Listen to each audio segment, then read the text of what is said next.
Doubt is such an incredibly relevant show, not only when it was first written back in 2005, but today, 10 years later, still incredibly relevant to the fact of what's happening now in our own world. What do you do when you get just part of a story?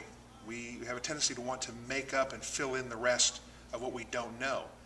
And we do that even more today. And this show speaks directly to that. Sister Aloysius is a formerly married lady who becomes a nun later in life.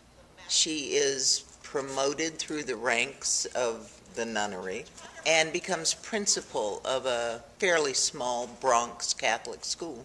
And being principal and instilling order on the chaos of young students is one of her reasons to live. Father Flynn is a progressive priest who really wants to make a change in the world. He wants to be an inspiration for not only his students, but for members of the parish. He represents new ideas and new ways of thinking.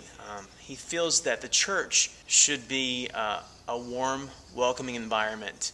And he clashes with the old way of thinking because he has great ideas and wonderful energy, but the old ways of thinking and the old ways of doing things stand in his way of making change, of making good happen in the community, in the school, and in the church. I'm playing Sister James, and she's very young, very naive. She went straight from her life outside the convent into the convent, so she hasn't experienced life in the outside world. And in a way, I think that makes her a better person, but in a way, it kind of hurts her because she feels the need to be accepted by everyone, and that can't always be the case. I feel like she probably had a teacher like herself. That's what inspired her to do what she's doing in the first place. Mrs. Mueller is Donald Mueller's mother. She is making an effort to assure that he will stay in the school that he's in until he graduates from the school. To her, to imagine that her son would not be able to succeed during a time like this, she really is in a place where she's fearful for her son, especially during that period. There are a lot of struggles, a lot of tension in society between blacks and whites. Being the first colored boy is a devastating situation for her. She does want to protect him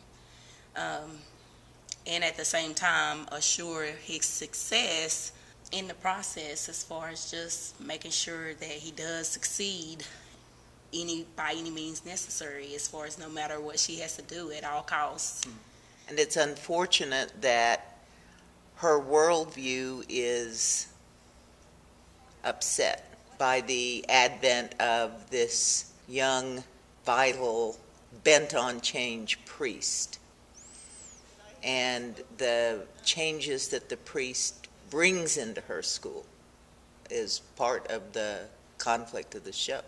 Father Flynn feels that the church should be a place of acceptance, a place of love and forgiveness. He's up against rules, he's up against suspicion, he's up against disapproval, judgment. And that's where he really starts to question. He starts to have doubts as well, not only in the way that he teaches, in the way that he preaches, but also in just the way he looks at other human beings. People are going to see this show, and of course you're going to want to walk away trying to figure out, what your answer to what everything happened is. You're going to want to know, well, did it happen this way or did it happen this way? Is this person right? Is this person right? And one thing that people are going to want to do is they're going to say, well, who was the bad guy? Who was the good guy? If you sit and watch it with an open mind, you'll see bits of yourself. You'll see bits of people you know. And if you're able to do that, you're going to get so much out of the show.